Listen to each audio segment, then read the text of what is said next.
शासनपति प्रभु महावीर स्वामी को हम वंदन करते हैं। सभी गुरु भगवंतों को तिकोति के पाठ से वंदन करते हैं। श्रद्धावान भाई और बहनों, आपके अंदर विराजित आत्मा को माजलगांव से सुभाष कोठारी का सादर प्रणाम, सादर जय जिनेन्द्र। उत्तराधायन सूत्र के 5वें वर्ग पर ये मेरा 14वां वीडियो है। हम 9वें और 10वें गाथा का वर्णन देख रहे थे, चिंतन कर रहे थे। ही से बाले मुसावाई माइले पिसूने सड़े भूज्यमाने सूरम मसम सेय मेयंती मन्नाई कायसा वैसा मत्ते वित्ते गिद्देयी इति सु दुआओ मलम संचनाई शिशुनागु मटियम। गुरु भगवंतों ने ये 2 गाथा के लिए इतना चिंतन कितना भी करे तो भी कम है, क्योंकि ये बहुत महत्वपूर्ण इसमें शब्द आए हैं। अब कल हम देखें कि 5 महाव्रत का वो खंडन कैसे करते जाता है एक अज्ञान के वजह से। दूसरा एक शब्द आया है यहाँ पर दुहो, यानी 2 राग और द्वेष। अब ये दुहो यानी ये शब्द कई प्रकार के लिए इसमें आया है, तो वो कैसा बंद करता है? राग द्वेष से चिकने बंद करता है, ये एक हो गया। अब उसके पश्चात इसमें उन्होंने पुण्य और पाप, इसका भी बंद वो करता है। तो जब राग और द्वेष ये तीव्र होते हैं, उस समय उसने ये चिंतन करना चाहिए कि मैं जो पाप और पुण्य का बंद कर रहा हूँ, इसमें मैं किसका अधिक बंद कर रहा हूँ? ये उसकी अंतर आत्मा उसको कहेगी।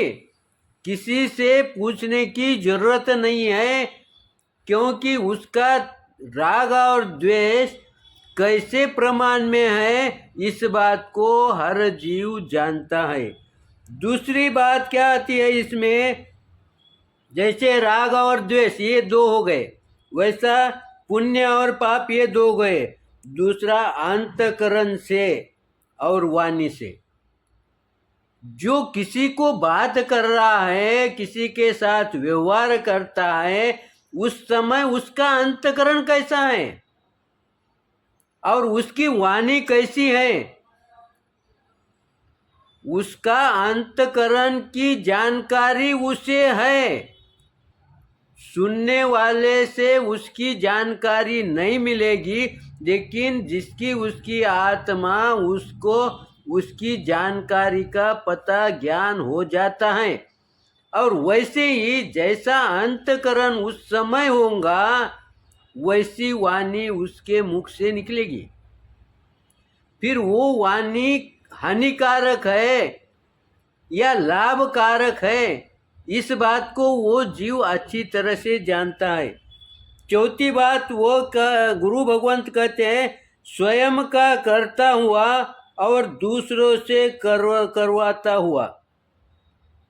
अब ये जो 2 शब्द आए, राग द्वेष, पुण्य पाप, अंतकरण, वाणी, वैसे ही 2 शब्द ये आया कि वो अपने लिए कर रहा है या दूसरे के लिए कर रहा है। क्योंकि वो जो कर रहा है, जो क्रिया कर रहा है, वो राग द्वेष से प्रेरित होके कर रहा है। वो स्वयं के लिए भी करता है और दूसरे के लिए भी करता है। जो दूसरे के लिए अशुभ कर्म कर रहा है या उसको असाता कैसी पहुंचेगी, इसका वो चिंतन करता है, साथ साथ उसकी ही उसमें हानि हो रही है ना। यहाँ पर वो दूसरे की हानि तो कर ही रहा है, लेकिन गुरु भगवान समझाते हैं उसकी खुद की भी हानि होती है। और पांचवी बात, उसका ये लोक और परलोक। अब उसका ये लोक और परलोक कैसा रहेगा? हमारे प्रति हम भी चिंतन कर सकते हैं कि मैं अंतकरण से, वाणी से किसी के साथ व्यवहार करता हूँ, उस समय 100% मेरे को परलोक की जानकारी नहीं भी होंगी, तो भी मेरी अंतरात्मा उसके प्रति इतना तो ज्ञान कर सकती है कि हमारा परलोक कैसा रहेगा, ये लोक कैसा रहेगा। यह लोक का तो वो देख रहा है, वर्तमान का तो वो देख रहा है, लेकिन वर्तमान पर भविष्य टिका हुआ है, इस बात को वो जानता है। अगर मैं वर्तमान में किसी का बुरा चाहता हूँ और बुरा कर रहा हूँ, वो आत्मा मेरा भविष्य अच्छा होगा ऐसा सोचेगा क्या? वो तो यही सोचेगा मेरा भविष्य कैसा कैसा भी होने दो, जैसा होना वैसा होऊंगा, उसको मैं स्वीकार करता हूँ, लेकिन मैं इसका तो बुरा निश्चित करना चाहता हूँ। ये धुन में रहता है वो, और ये धुन में रहने की वजह से वो ऐसी उसकी सोच बनती है। इसलिए उसका इस व्यवहार यानी वर्तमान में जो क्रिया कर रहा है वो तो बिगड़ जाती है। उसके परिवार वाले उस पर नाराज होते हैं, उसके आजू बाजू वाले उस पर नाराज होते हैं, लेकिन उस पर वो कोई ध्यान नहीं देता है। लेकिन उसका परलोक भी इसके कारण बिगड़ गया है कि नहीं? इसीलिए गुरु भगवान इस 5वें अध्ययन की 9वीं और 10वीं गाथा का अगर हमने थोड़ा भी चिंतन किया, थोड़ा भी ध्यान में लिया, थोड़ा भी आचरण में लिया, तो हमारा मरण सुधर सकता है। इसीलिए गुरु भगवंतों ने इस अध्ययन के अंदर ये हमें समझाते हैं कि तुम ये दोषों के तरफ ध्यान दो, भले ही तुम वो दोष दूर नहीं कर पाते हैं, वो दूर करने में तुम समर्थ नहीं हो अभी, लेकिन भविष्य में तुम समर्थ बन जाओगे।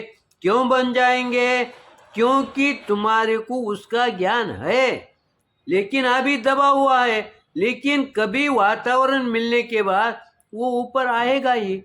इसीलिए गुरु भगवंतों ने इस 9वीं और 10वीं गाथा में समझाया है कि ऐसा जीव, ऐसा प्राणी वह इस लोक भी बिगाड़ता है और परलोक भी बिगड़ता है। अब आगे के 11वें गाथा में गुरु भगवान क्या कहते हैं? तवो पुट्टो अयंकेन गिलानो परितपयि पब्बियो परम लोगस कमनानुपेयी अपनो। गुरु भगवंत कहते हैं ये क्रिया करने के पश्चात, वो जो क्रिया करता है वो क्रिया करने के पश्चात अयंकेन यानी प्राणघातक रोग, अयंकेन यानी उसके अंतिम समय में उसको प्राणघातक रोग ये आने के भाव रहते हैं, संभावना रहती है। क्यों रहती है? क्योंकि उसका जो हृदय है, उसका जो अंतकरण है, वो अभी डर डर के जी रहा है। क्यों डर डर के जी रहा है? क्योंकि उसे अब पता चल रहा है कि मैंने अपने जीवन के अंदर सब उल्टे उल्टे ही काम किया है, गलत गलत ही काम किया है, तो अब उसको डर लगने लगता है। जैसे सोमिल ब्राह्मण को पहले डर नहीं लगा, गजसुकमाल के सर पर खीरे रखने के लिए पहले डर नहीं लगा, क्योंकि उसका उस समय ध्यान अलग था। लेकिन जैसे ही वो क्रिया रख दिया, कार्य पूरा कर दिया, अब उसे डर लगने लगा। क्यों कि अब उसको उस क्रिया का, उसने किए हुआ कार्य का उसको पश्चाताप हो रहा है। अब उसके परिणाम उसके ध्यान में आ रहा है। वैसे ही इस दो 9वें और 10वें जो गाथा है उसमें गुरु भगवंत कहते हैं इस वजह से, इस तरह से वो जो जीता है, उस समय अंतिम समय में उसको डर लगने लगता है और डर के कारण उसको महान बीमारी आने की संभावना रहती है। वो डर रहता है। मेरे चिंतन के अंदर निश्चित रूप से गलत हुआ होगा तो आप क्षमा करेंगे, सही हुआ होगा तो लाइक करेंगे, शेयर करेंगे। इसी आशा के साथ ओम शांति।